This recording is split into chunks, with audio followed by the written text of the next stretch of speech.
Friends, PM Kisan Samman Nidhi প্রকল্পের নাম নথিভুক্ত গোটা দেশের কৃষকদের পাশাপাশি আমাদের রাজ্যের কৃষকদের অবশেষে একটা খুব বিরাট বড় সুখবর চলে আসে। কেননা পিএম কিষাণ প্রকল্পের আগামী কিস্তি অর্থাৎ 17তম কিস্তির যে পিরিয়ড আপনারা জানেন সেটা কিন্তু শুরু হয়ে গেছে এবং ইতিমধ্যেই পিএম কিষাণের যে ই-মিত্রা পোর্টাল রয়েছে সেখান থেকে কিন্তু পিএম কিষাণ প্রকল্পের আগামী কিস্তি অর্থাৎ 17 নং কিস্তির টাকা দেওয়ার যে সম্ভাব্য তারিখ সেটাও কিন্তু জানিয়ে দেওয়া হচ্ছে। আশা করা যাচ্ছে সেই তারিখের মধ্যেই পিএম কিষাণ প্রকল্পের নাম নথিভুক্ত কৃষকদের ব্যাংক অ্যাকাউন্টে পিএম কিষাণের টাকা ট্রান্সফার করতে চলেছেন দেশের প্রধানমন্ত্রী শ্রী সম্মানীয় নরেন্দ্র মোদী। তো বন্ধুরা, আপনাদের একদম লাইভ প্রমাণ সহকারে দেখিয়ে দিব যে পিএম কিষাণ প্রকল্পের টাকা সম্ভাব্য তারিখ পিএম কিষাণের ই-মিত্রা পোর্টাল থেকে কি জানানো হচ্ছে। তো এটা আপনি অনলাইনে অবশ্যই নিজে চেক করতে পারবেন। এর জন্য সর্বপ্রথমে আপনাকে কোথায় আসতে হবে, পিএম কিষাণ প্রকল্পের যে অফিসিয়াল ওয়েবসাইট রয়েছে pmkishan.gov.in এই অফিসিয়াল ওয়েবসাইটে আসতে হবে, অথবা এই ভিডিওর ডেসক্রিপশন বক্সে আমি একটা লিংক দিয়ে রাখছি, আপনারা চাইলে সেখানে ক্লিক করলে ডাইরেক্ট পিএম কিষাণ প্রকল্পের অফিসিয়াল ওয়েবসাইটের হোম পেজে চলে আসবেন। তো এখানে আসলেই বন্ধুরা দেখবেন হোম পেজের মধ্যেই কিন্তু এখানে একটা এরকম করে লেখা উঠে যে নিড হেল্প পিএম কিষাণ ই-মিত্রা। তো আপনাকে জাস্ট এই সিম্বলটাতে ক্লিক করতে হবে। এখানে ক্লিক করা মাত্রই আপনি একটু ওয়েট করে যাবেন, আপনাকে কিন্তু পরবর্তী পেজে নিয়ে যাওয়া হবে। এরকম করে আপনাকে দেখিয়ে দেওয়া হবে কৃষক ই-মিত্রা বলে আপনাকে কিন্তু দেখিয়ে দেওয়া হবে। এখানে আপনাদের লোকেশনের একটু চাবে, অ্যালাউ চাবে, আপনারা চাইলে সেটাকে অ্যালাউ কিংবা ডিলে করতে পারেন। দেখতে পাচ্ছেন এখানে কিন্তু পরিষ্কার জানিয়ে দেওয়া হয়েছে বন্ধুরা যে কৃষক ই-মিত্র আপনি চাইলে বন্ধুরা আপনার যদি বাংলাতে অসুবিধা হয়, বাই ডিফল্ট এটা কিন্তু ল্যাঙ্গুয়েজটা অন্য থাকতে পারে। তো আপনি দেখতে পাচ্ছেন উপরে ল্যাঙ্গুয়েজ রয়েছে, এখানে ক্লিক করে কিন্তু আপনি বাংলা থেকে সেটাকে অন্য ল্যাঙ্গুয়েজে ট্রান্সফার করতে পারেন। যেমন হিন্দি থেকে শুরু করে ইংলিশ থেকে শুরু করে এখানে কিন্তু অসংখ্য ল্যাঙ্গুয়েজ রয়েছে বন্ধুরা। তো আপনাদের সুবিধার্থে আমি বাংলাতেই দেখিয়ে দিচ্ছি। তো এখানে দেখতে পাচ্ছেন নিচে একটা ঘর রয়েছে, আপনার প্রশ্ন করুন, অর্থাৎ আপনি পিএম কিষাণ রিলেটেড কি জানতে চান সেটা যদি এখানে আপনি টাইপ করে দেন তাহলে কিন্তু ইনস্ট্যান্টলি তার উত্তর আপনাকে এখানে দিয়ে দেওয়া হবে। তো আমি এখানে আপনাদের সুবিধার্থে ধরে নিলাম যে পিএম কিষাণ প্রকল্পের আগামী কিস্তি অর্থাৎ 17তম কিস্তির টাকা কবে দেওয়া হবে সেটা কিন্তু আমি এখানে সার্চ করে দিচ্ছি। তো এখানে আপনাদের সুবিধার্থে ওয়েবসাইটের কিছু টেকনিক্যাল ইস্যুর জন্য আমি মোবাইলটিকে একটু পোর্ট্রেট করে দেখিয়ে দিচ্ছি লাইভ।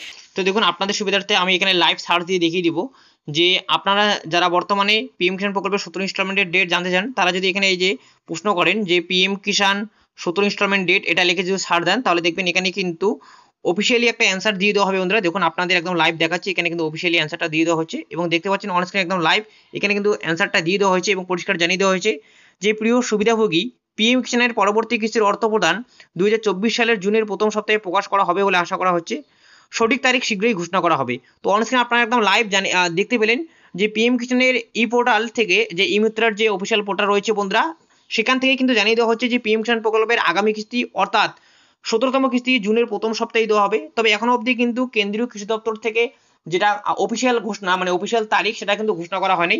তবে এখানে কিন্তু একটা সম্ভাব্য ডেট জানানো হচ্ছে যে জুনের প্রথম সপ্তাহে পিএম কিষাণ প্রকল্পের 17তম কিস্তির টাকা ট্রান্সফার করা হবে, এমনটাই কিন্তু জানিয়ে দেওয়া হচ্ছে কৃষক ই-মিত্রা থেকে। তো আপনি কি করবেন বন্ধুরা, অবশ্যই কিন্তু আপনি অফিসিয়াল ওয়েবসাইটে এসে কৃষক ই-মিত্রাতে ক্লিক করার পরে আমি যেভাবে আপনাদের দেখিয়ে দিলাম সেভাবে আপনি যদি দেখেন তাহলে দেখবেন আপনাকে কিন্তু আশা করা যাচ্ছে এমনই কিছু বলবে বন্ধুরা। তো অবশ্যই আপনি একবার নিজে ট্রাই করবেন। পিএম কিষাণ 17 ইনস্টলমেন্ট ডেট এটা লিখে সার্চ দেওয়ার পরে আপনাকে কি জানিয়ে দেয় সেটা কিন্তু অবশ্যই কমেন্টের মাধ্যমে জানিয়ে দিবেন এবং তার পাশাপাশি আপনি কোন জেলার কৃষক সেটাও কিন্তু কমেন্ট করতে ভুলবেন না। এবং আপনাদের সুবিধার্থে আরেকটা ইনফরমেশন আমি আপনাদের দিয়ে রাখি, আপনারা জানেন গোটা দেশ জুড়ে কিন্তু লোকসভা ভোট চলতেছে এবং এই লোকসভা ভোটের কিন্তু যেটা রেজাল্ট যে ফলাফল প্রকাশ সেটা কিন্তু 4 জুন হয়ে যাবে এবং 4 জুনের পরেই আশা করা যাচ্ছে পিএম কিষাণের ই-মিত্রা থেকে যেটা জানানো হচ্ছে যেহেতু প্রথম সপ্তাহে টাকা পাঠানো হবে, তো 4 জুনের পরেই মানে ভোটের রেজাল্টের পরেই কিন্তু কৃষকদের ব্যাংক অ্যাকাউন্টে পিএম কিষাণ প্রকল্পের টাকা ট্রান্সফার করা হতে পারে। আমার প্রেডিকশন অনুযায়ী আপনাদের জানিয়ে দিলাম। তো এই ক্ষেত্রে আপনার কি মূল্যবান বক্তব্য রয়েছে যে ভোটের রেজাল্টের আগে নাকি ভোটের রেজাল্টের পরে পিএম কিষাণ প্রকল্পের টাকা ট্রান্সফার হবে, অর্থাৎ সত্যি কি জুনের প্রথম সপ্তাহে টাকা ট্রান্সফার হবে কিনা সেটা কিন্তু অবশ্যই আপনি কমেন্টের মাধ্যমে আপনার মতামত জানিয়ে দিবেন। ভিডিওতে এটাই আপডেট দেওয়ার ছিল। সো ভিডিও উপকারে আসলে অবশ্যই লাইক এবং বন্ধুদের সাথে শেয়ার করে দিয়ে তত এগিয়ে চলে যাবেন। ততদিনে ভালো থাকবেন, সুস্থ থাকবেন। দেখা হচ্ছে খুব শীঘ্রই পরের ভিডিওতে। ধন্যবাদ।